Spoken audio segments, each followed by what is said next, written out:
Isa ka ba sa naniniwala ka wow sa swerteng dulot ng kambal na niyog? Ano? Pag-usapan po natin yung video nito sa video ito, yung paniniwala na yan. Ano?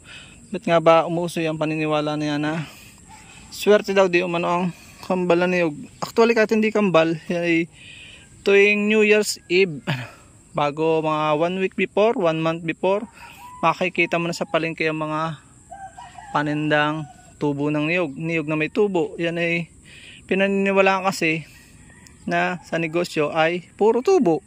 Parang gano'n. Nakakatuwa na doon nakakambal yung paniniwala yung sa tubo, sa niyog. So, totoo ba kaya ito? O may mga faktor na dapat isaalang-alang at dapat natin maintindihan sa anong ito, paniniwalang ito, ano? Saan ba nagmula ito? Ano? Actually, hindi sa atin yung mga paniniwala na yan, galing sa ibang bansa. I-comment nyo lang bilo ko sa bansa. May galing ang maraming paniniwalang irihiya, yung mga ano, kung ano. Yan yung mga hearsay, sabi-sabi. Yan yung mga pamahiin yan, no? Yun. Yun po yung pinagmumulan nito. At talaga ito naman is swerte nga. Kung itatanim mo. Kung ito yung makapuno, hindi ko alam kung makapuno ito, maliit. Pero para sa akin hindi ito swerte. Swerte siya dahil nga hindi lang sa swerte, talagang pagpapala siya sa akin. Dahil gagawin ko siyang bonsai, no? Pero kung itatanim ko siya, parang hindi. Sabi nung pinsan ko, ito kapag tinanim mo, ay nabubuhay. Magtanim ka ng ganyan dikit, ang isa mamamatay. Pero pinatunayan ko doon sa aking isang video sa una natin channel na hindi po. Nabubuhay po kahit trayo. Meron lang isang naaaping isa.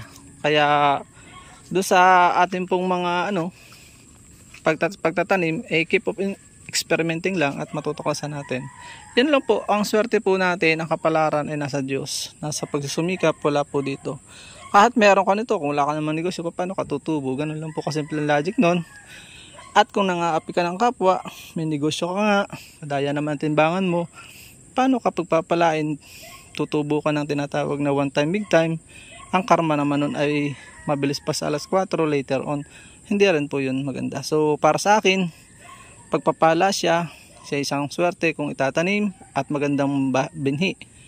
Pero sa negosyo, maraming faktor na dapat consider. Kung wala ka ring skilled ng pag ninegosyo, marami ding nalulugi. Kahit tambakan mo pa ng isang truck na ganito, makalasa ko hindi ka kikita. Yun lang.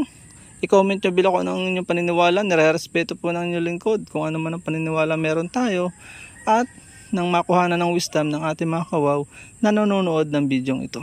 Maraming salamat. Ang aking respeto ay hanggang doon na lamang talaga sa inyo. Sagad. Subalit kailangan nating ituro sa tao ang wisdom na ang talagang ang Diyos ang may hawak ng mabuting kapalaran. Sabi nga ng Biblia, apart from me, you can do nothing. Kung hiwalay tayo sa Diyos, kahit marami tayong tubo, pakilasa ko, malulugi po tayo. Paalam and God bless. Please support all Filipino vloggers. Pakita natin sa mundo na nagkakaisang lahing Pilipino. Paalam muna po.